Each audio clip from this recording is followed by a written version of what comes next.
I don't know if I can handle the noise anymore. It is so noisy right now with all the experts, right? The experts we've been listening to. Now there's other experts, and they say, no, that's not true anymore. This is true. And then there's information you got to have. You got to have this information. And it's different tomorrow than it is today, and we don't know what to believe. There's information, and then there's misinformation. Oh, no, that's somebody else said that, and that's not right either. And then, if you don't have information and misinformation, you have disinformation. And that's somebody sabotaging all our little websites and chats and all this kind of stuff with really bad stuff to try and pit us against each other. And then somebody's got an opinion, somebody else has got an opinion, and people are fighting all over the place, and there is just so much noise. Everybody's shouting, noise. I don't know what to listen to anymore. And then I thought about it. Wasn't it just before this thing started, January, February, right? That there was something else going on? And people were shouting about that, and there was noise. And before that, and it seems like there's always been noise. There's always been trouble. There's always been places trying to get our attention. Everything is breaking news. Do you notice that? There's no such thing as boring news anymore, or just kind of plain old fact news. No, everything's breaking, everything's urgent, it's just noisy. You know, it was into that noisy world that Jesus was born. Do you remember that? In Bethlehem, it was a crazy time. They had the census going on. He couldn't even find a hotel room. He was born in a manger, in a stable, right? A feeding trough. And he comes into this crazy, noisy world with one message, with one word, and it's peace. It's peace. He comes to bring peace.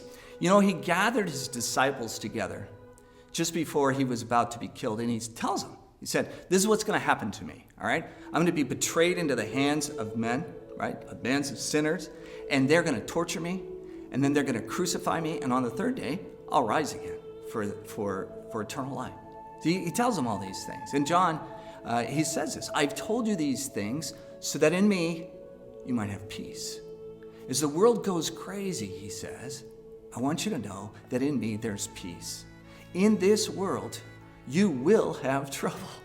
There was trouble before I came, Jesus says. There's trouble now, and there's going to be trouble until the end of time. But take joy, take heart, he says, I've overcome the world.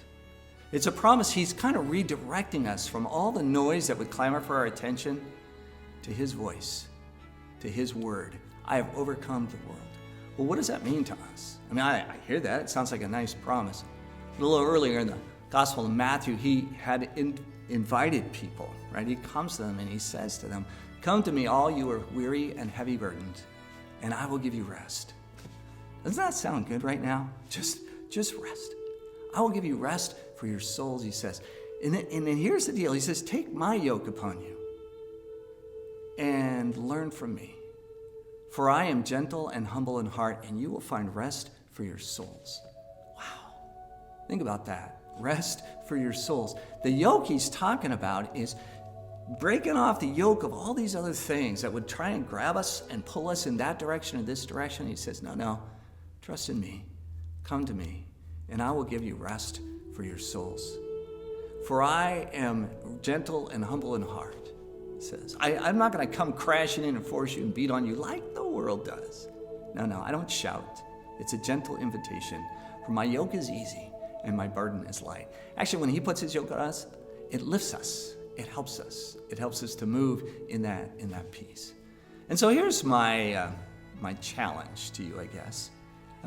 Would be take some time this week, each day maybe, and turn off your phone and unplug the TV and turn off your iPad, all that noise that's around us, and tune into the single voice of the one that brings peace. A couple verses that Jesus has for us to focus on that single voice and drown out all the noise around us. The first one is from John 14, verse 27. Peace I leave with you, my peace I give you.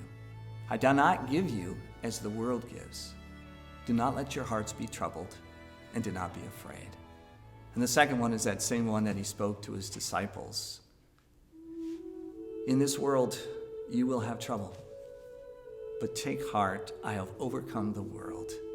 I have told you these things so that in me you may have peace. I pray this week might be